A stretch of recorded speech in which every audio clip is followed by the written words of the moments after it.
Bonjour tout le monde! Aujourd'hui, vidéo concernant l'usage quotidiennement de nos huiles essentielles. Donc, je vais essayer de démêler tout ça pour vous aujourd'hui.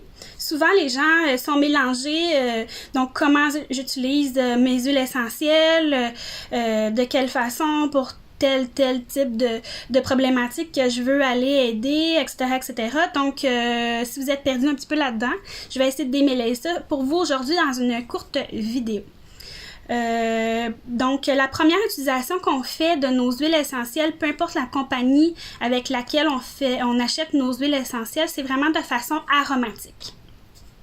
Pourquoi on utilise nos huiles essentielles de cette façon-là le plus souvent, dans 99% des cas même, c'est parce que l'huile essentielle vraiment va agir directement sur notre cerveau. L'odorat est le sens qui est connecté le plus court chemin avec notre cerveau. Donc, tout de suite, quand on va sentir quelque chose, on va avoir un souvenir, par exemple, qui va nous venir en tête. Donc, l'huile essentielle va vraiment agir de façon extrêmement rapidement sur notre cerveau entre 15 et 20 secondes.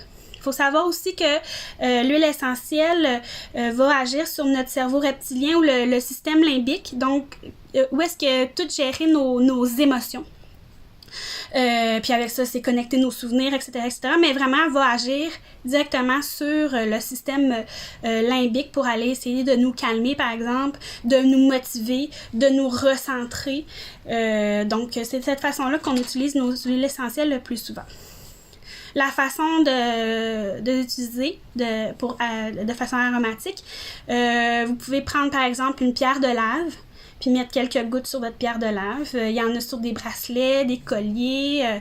Donc, on peut utiliser cette technique-là aussi sans problème. On lave notre pierre de lave par la suite, puis après, on peut changer d'huile essentielle. Sinon, on va utiliser un diffuseur. Donc, pour les diffuseurs, ce qui est important de savoir, c'est qu'il faut vraiment prendre une bonne qualité de diffuseur parce que sinon, l'huile essentielle finit par aller encastrer notre diffuseur. Puis si vous n'avez pas une bonne qualité, bien, il va finir par... il ne fonctionnera plus après quelques utilisations. Donc, vraiment, allez chercher une bonne qualité de diffuseur pour utiliser vos huiles essentielles si vous voulez qu'ils durent dans le temps. Donc, souvent, on va aller chercher un nébulisateur, un ionisateur. Donc, qu'est-ce que ça fait? C'est que, bon, vous mettez quelques gouttes d'huile essentielle dans un petit peu d'eau dans le fond de votre diffuseur. Ça va fractionner en des millions de gouttelettes que ça va pulvériser dans l'air. Puis après ça, nous, on sent ça et voilà, ça a l'effet sur notre cerveau. Voilà, je pense que je vous ai tout dit au niveau de la diffusion. Ah oui, une autre chose aussi, pour qu'on l'utilise de façon aromatique, c'est par exemple si on est congestionné, bien on va utiliser nos huiles essentielles, par exemple la menthe poivrée pour aller nous décongestionner. Donc ce que vous pouvez faire, c'est que vous pouvez en mettre une goutte, 2 gouttes dans le creux de votre main. Vous fractionnez dans vos mains. Et après ça, vous faites un masque sur votre nez. Et là, vous respirez autant de fois que vous avez de besoin. Donc ça, c'est bon pour se décongestionner. Ça peut être bon aussi quand on veut se calmer rapidement. Donc la lavande, par exemple, 1 ou 2 gouttes. On est au bureau, on n'a pas de métronome, bon, peu importe. 2 gouttes. On se fait un masque et là, on respire jusqu'à temps qu'on ressente les bienfaits de l'huile essentielle qu'on veut aller chercher. Donc, ça, c'est une façon aussi rapidement d'utiliser nos huiles essentielles. Puis après ça, bon, on se remet ça dans le cou pour pas perdre aucune goutte de nos huiles essentielles. Voilà. Et aussi, ça purifie l'air, juste pour sentir bon dans la maison. Aussi, ça crée beaucoup de bonheur. Donc, voilà pour l'usage aromatique. Maintenant, l'usage topique sur la peau. Donc, c'est le deuxième usage habituel qu'on fait de nos huiles essentielles. Donc, il faut s'assurer que notre huile essentielle s'utilise de façon topique. Donc, souvent sur la bouteille directement, c'est écrit. Sur le site internet de notre compagnie d'huile essentielle, ça va être indiqué. Donc, assurez-vous qu'on peut l'utiliser de façon topique. Parce qu'il y a certaines, il y a quand même beaucoup d'huiles qui sont dermocaustiques, donc qui risquent de brûler la peau, surtout si vous avez une peau plutôt sensible. Donc, vous pouvez faire un test aussi avant. Il n'y a pas de problème. Donc, de façon topique, on utilise la peau sur la peau pour avoir un effet localisé, par exemple. Donc, si on a une brûlure, une coupure, coup de soleil, piqûre d'insectes, donc vraiment, on veut aller localiser l'effet de notre huile essentielle. On peut l'utiliser dans un massage aussi également, donc on peut se masser nous-mêmes ou masser quelqu'un d'autre avec nos huiles essentielles. Sur les points de réflexologie aussi, en dessous des pieds, les oreilles, on peut utiliser nos huiles essentielles de façon topique. Ça va aussi nous aider à supporter notre système immunitaire quand on l'utilise de façon topique. Par exemple, pour les enfants, s'ils ont un rhume, ben on va aller prendre un roll-on puis aller 2 fois en dessous des pieds avant le dodo pour se calmer aussi en dessous des pieds. Donc, il y a beaucoup de points de réflexologie en dessous des pieds. Tout le long de la colonne vertébrale également.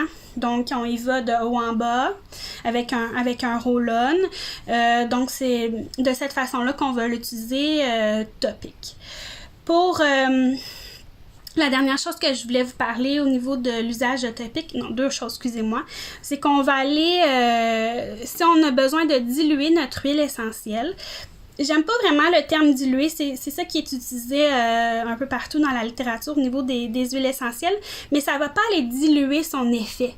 Donc l'effet reste le même de notre huile essentielle, c'est que ça va couvrir un plus large étendue sur notre peau. Donc, par exemple, si vous mettez juste une goutte de lavande, mais elle va faire juste un petit rond comme ça. Donc, sur une piqûre directement, une brûlure, peu importe, c'est génial, on peut l'utiliser. Mais si on veut aller couvrir plus largement ou avec les enfants ou si on a une peau un peu plus sensible, c'est que l'huile porteuse dans laquelle on va diluer notre huile essentielle, ça va créer une genre de barrière avec notre peau. Puis notre peau va prendre plus de temps pour assimiler l'huile essentielle. Donc, pas directement d'un coup, mais plus étendue sur notre peau et étendue dans le temps également. Donc, moi, ce que je conseille comme huile porteuse d'huile essentielle, c'est vraiment l'huile de coco fractionnée, donc doTERRA en fait.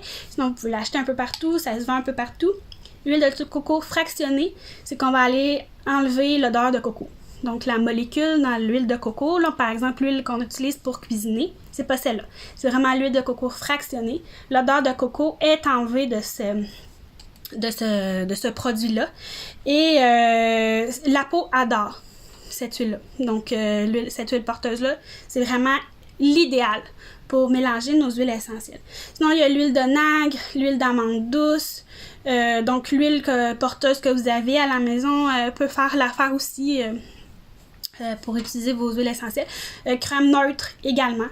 On peut mélanger avec une crème neutre pour la peau, par exemple. Voilà, pour l'effet topique. Ensuite de ça, un usage qui est réservé vraiment à certaines compagnies d'huiles essentielles, dont celle de doTERRA, c'est à l'interne. Donc, il faut vraiment s'assurer que sur la bouteille, c'est écrit ou sur le site internet de votre compagnie, il conseille l'usage à l'interne. Donc, c'est vraiment des huiles spécifiques, thérapeutiques, testées et retestées. Et moi, je vous conseille d'aller vraiment chercher la certification CPTG des huiles essentielles. Donc, en ce moment, il y a seulement doTERRA. Excusez-moi, c'est un peu flou, là. Voilà. En ce moment, il y a seulement doTERRA qui a cette certification-là. Donc, c'est délivré par un consortium de scientifiques, là. Puis, vous avez toutes les... Je l'expliquerai peut-être dans une autre vidéo, ça va me faire plaisir. Donc, vraiment vous assurer que votre huile essentielle est de qualité thérapeutique que vous pouvez prendre à l'interne, ce qui est le cas de doTERRA. Fait partie pourquoi j'ai choisi cette compagnie-là d'utiliser les huiles essentielles. Donc, à l'interne, en fait, ce qu'on veut comme effet, c'est pour aller supporter notre système digestif, immunitaire, si on a mal à la gorge, tout ce qui est usage quotidien aussi dans des gélules. Donc, c'est vraiment cet usage-là qu'on va l'utiliser de façon à l'interne. Donc, il existe des petites capsules végétales comme ça qui sont vides, que vous pouvez mettre vos huiles essentielles, vos gouttes d'huile essentielle. Vous pouvez prendre à l'interne. Sinon, vous pouvez prendre directement en dessous de la langue. Dans une cuillerée de miel aussi, ça se prend super bien. Par exemple, le On Guard mélangé avec le miel pour la gorge, ça fait vraiment beaucoup, beaucoup de bien. Les huiles essentielles ne se mélangent pas avec de l'eau. Donc, des fois, moi, ce que je fais, par exemple, pour casser un rhume, c'est que je vais prendre un shooter d'eau, un petit verre d'eau dans un petit fond d'eau, puis je vais avaler ça cul sec avec mes gouttes d'huile essentielle dedans. Il y a aussi la glycérine végétale qui se mélange bien avec vos huiles essentielles, mieux que de l'eau, que vous pouvez prendre comme pour boire. Donc voilà pour l'usage interne, c'est vraiment pour aller l'utiliser de façon interne dans notre corps pour maximiser leur bienfait. Et enfin, il y a vraiment l'usage environnemental qu'on appelle, donc dans la fabrication de nos savons, tout ce qui est pour faire le ménage à la maison, etc., etc. Donc, de façon environnementale, on peut utiliser aussi nos huiles essentielles au lieu des produits chimiques qu'on a sur le marché. Donc, voilà pour les 4 usages de nos huiles essentielles. J'espère avoir essayé de démêler tout ça avec vous, d'avoir réussi à démêler tout ça pour vous. Sinon, n'hésitez pas, ça va me faire plaisir de répondre à vos questions. Bonne journée!